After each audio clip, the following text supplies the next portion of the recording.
Welcome to Innovation in Government. I'm your host, Jason Miller. My guest today is Dave X, the Chief Technologist for Red Hat North America Public Sector. Dave, welcome back to the program. Yeah, thanks, Jason. Glad to be here. Now, we've done this a couple of times, but we're going to still continue our conversation around open source. There's so much to talk about. But before we get started, let me set a little context for our discussion. The authority to operate, the ATO process, the bane of many CIOs and developers' existence in the federal sector. It's one of those necessary evils of federal technology, but it's also such a problem that agencies over the last 5 years have been trying to figure out a way to go faster, make it cost less. For instance, GSA's 18F organization came up with a compliance as code effort to cut down on the time and cost to get an ATO. Other agencies, such as the National Geospatial Intelligence Agency and the Air Force, have come up with similar approaches called the fast track ATO process. One reason why agencies are having this discussion is the widespread acceptance of something called DevSecOps, or Agile Development. According to the latest data from the Federal IT Dashboard, 58% of all major IT projects are using an iterative or agile approach to development. So hopefully this means they're building security as they go. This DevSecOps approach also allows agencies to be more innovative by developing microservices that can be secured, shared, and implemented quickly.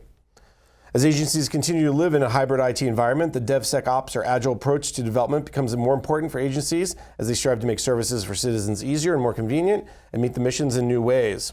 And that's where my guest comes in, Dave X, the Chief Technologist for Red Hat North America Public Sector.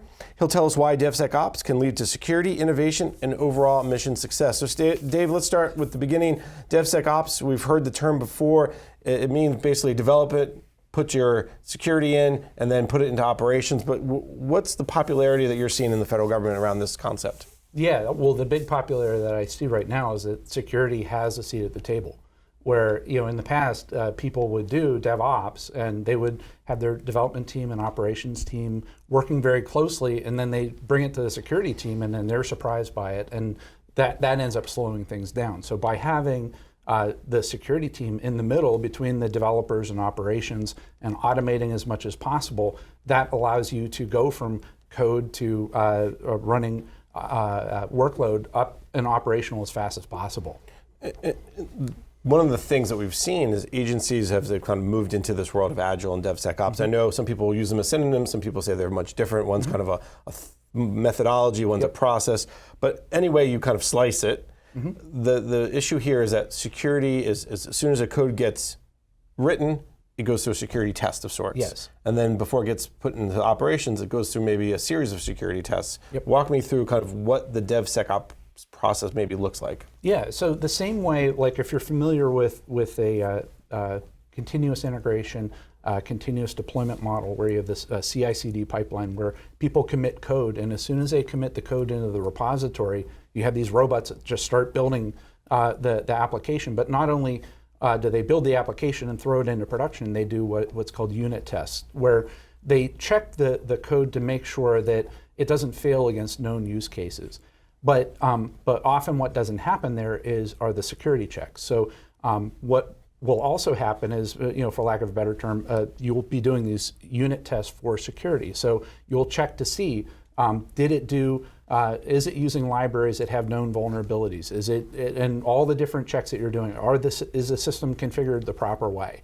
And so once it passes all of those things, like you said, before you take it into production, you could put it under the microscope a little bit more, but by taking the human out of the loop, that allows you to iterate faster, which allows you to innovate faster. Now, let's be clear about this, because I think people say, wait a minute, there's no human checking it. No, there is, right? Mm-hmm. But it's the, if you will, transactional piece of security checking that's being done by the robot, for lack of a better word. Right. Yeah, and that's the whole big thing right there, because when you have the human in the loop, it leaves things up to human interpretation, and it also leaves things up to human fallibility. And so the problem that you're going to have is it's repeatability is going to be a challenge where somebody's having a bad day or they didn't drink enough coffee in the morning. You may be getting different results.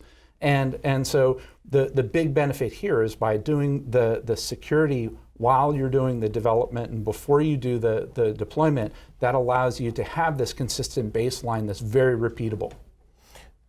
And that also, the consistency you mentioned, but it also then makes things go faster because it's, well, Dave took an hour lunch instead of a half-hour lunch, and so therefore the code got held up. Now there's a backlog. The computer, the bot, never takes a break, so to speak. Never has to go to the bathroom or go on vacation. Go on vacation, right? And so that creates that innovation. And I think that's one of the reasons why it's been catching on. This approach is so popular because of this idea of it can happen more quickly, and then it can be done all the time. So every time new code gets added, old code gets re-looked at too, right? Exactly. And the other part too is that when you look at it for the authority that is doing the approval, by doing your compliance as code, it's not only machine readable, but it's also human readable. So I can give that to the auditor, and so when they say, "How are you configuring your system?" Well, here is the check that I'm doing. It's written in a human readable way, but it's also done in a machine readable way, which I can prove it repeatably.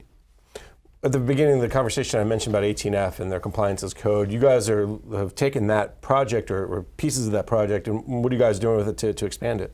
So 18F started with open control, and what we've been doing, and we started with the SCAP Security Guide project that we've done for years, and it's to the point where every copy of Red Hat Enterprise Linux that we ship right now has a copy of that included with it. So and just let me jump in, SCAP is something that NIST put together, a vulnerability library of sorts. Yeah, the Security Content Automation Protocol. That was good. You pulled that. I saw you pulled that right out. It's good. Yeah, and so it's so many acronyms, but yeah, again, it's a great way to do things that are human readable, but also machine readable, to make sure that the policy that somebody thinks up is actually it's mathematically correct. And so the open control piece through 18F, you guys have taken that and doing what? So you could think of open control as like a language to describe what your security baseline looks like. But if you think about it, how many times has the government done a web server that's running Red Hat Enterprise Linux, and then they got to write a 400-page document to get the authority to operate for it? And then, somebody else does a web server running on top of Red Hat Enterprise Linux. They write a different 400-page document, even though it's the exact same workload. Wouldn't it be great if we had an open source repository where those best practices are shared, where everybody can use the same content? And that, again, think about ATO acceleration. Instead of having to write a 400-page document, you could stand on the shoulders of giants, reuse what's there. If you don't like something or you find a bug, you could submit a pull request and we'll fix it. But what that does, that allows, it allows the time to mission is a lot faster, and also think about the cost to the taxpayer. I think those are two good points, time to mission and cost, because that's really been why people just hate ATOs. And the other piece of this that this helps with is the continuous part. Yes. We hear about continuous diagnostics and mitigation program, some agencies call it continuous monitoring, but DevSecOps lets you have that ATO redone every time you add new code, not just once a year. Exactly. That's another huge benefit. Yeah, no, and it's just like instead of going to the doctor for your annual checkup, you have your Fitbit that's on your wrist that is checking your pulse and checking your health statistics all the time. This whole discussion, though, we've spent a lot of time on security, but let's move more broadly, because agile, iterative, DevOps with the sec in the middle now, that's also something that agencies are seeing a lot of progress with. Talk a little bit about where DevOps is going and containers, and there's so many pieces of really and parts that are evolving to make it better for agencies and vendors like yourself who support them to develop code and get those services out more quickly. Yeah, so as the people are going faster and faster and faster, the trend from traditional physical infrastructure or virtual machines isn't fast enough for people. They want to be able to create services, have them spin up, execute an operation, and shut down, possibly destroy themselves afterwards. And that's where containers come in, where you have these ephemeral services that they'll run something, they'll just go away, right? And so with containers it's just enough operating system to run the application plus the application itself. So the attack surface from a security standpoint is much smaller. But the other thing, though, is that containers were popular. They've been popular for the past couple of years. But the big trend now is that, okay, this is great. How do we get them into production, and how do you orchestrate them at scale? And that's where, like talking about open source again, the Kubernetes project, which was started by Google, is one of the big ways that is like the de facto standard for container orchestration, of being able to have multiple containers, but as your demands grow, for instance, imagine you're the IRS and it's tax season, you want to be able to spin up a lot of containers to put up with the load, but once that's done and that burst workload is all done, you could have those systems quiesce and just go away, and to free up resources and make your workloads a lot more elastic. What are you seeing from agencies? Are they starting to use containers more and more? Because when I talk to CIOs, and that doesn't necessarily come up as, well, we're into containers now. I mean, you hear cloud, or you hear cybersecurity, or you hear even zero trust, all those big buzzwords, but containers doesn't quite come up. Now, maybe that's because it's the next level down. Yeah, no, I agree, where it's sort of like, you lift the hood up and, oh yeah, it is containers under the hood. But all I see is the car and the hood. Right, and it's also the mission and the value to the mission and the time to mission that they are most focused on. Where some of the smartest CIOs and CTOs that I know, it's all about business value. And so it's not, they don't want to be seen as like the facilities department of I need a filing cabinet and a computer and a printer. It's like, okay, I want to have a seat at that table with the people that are in charge of the mission, and how can our IT organization help respond to the mission to help the needs of our customers. When we talk about mission, I think that's really the why DevSecOps also has gained so much popularity, is this idea of we need to get services out more quickly, we need to meet expectations of the citizens. Is that been the driver of DevSecOps from your perspective, and this idea of containerization? Oh, absolutely. It's that need for speed, right? And also, if you think about it, the consumerization of technology has really changed the expectation for the stakeholder, where I've heard stories of where it would take 6 months to get a virtual machine created in the government. Honest to goodness. And it's because of the physical security checks and it's all the manual labor and everything. And that doesn't cut it in today's, in the private sector, right? And so what'll happen is you'll have the mission stakeholders going back to the IT organization saying that, well, hey, my daughter can order an app on her iPhone, or I can go to Dropbox or Google Drive or whatever, and I have all these capabilities. Why are we so slow? And that's where the IT organization will go back to the CIO will go back to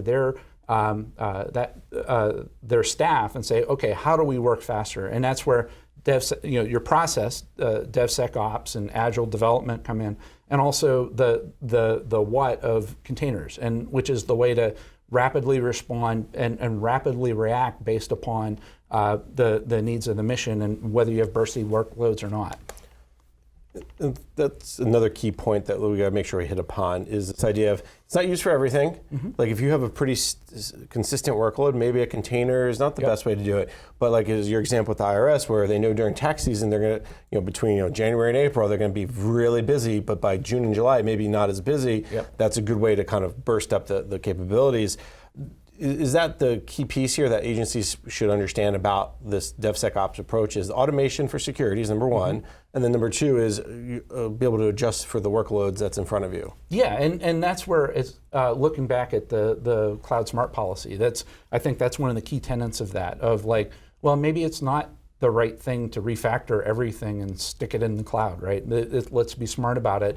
Maybe some of it is on bare metal in the physical data center. Maybe some of it's virtualized. Maybe some of it does go to the public cloud. So by being smart about it, and there's the Federal CIO Council came out with the application rationalization playbook, where I love the one chart in there. It's a 2x2 grid that shows you, okay, which are the applications you want to reward, which are the ones you want to retire, which are the ones that you want to investigate that aren't delivering value, and just going through that is such a wonderful infographic that people should use to help guide their migration process. And instead of looking at every workload as like, I have to containerize it. All right, we'll make sure we put a link to that application playbook. I've written about it a lot on federalnewsnetwork.com. Let's take a quick break. When we come back, we can continue our conversation. You're listening to Innovation in Government, sponsored by Carahsoft on Federal News Radio, part of the Federal News Network.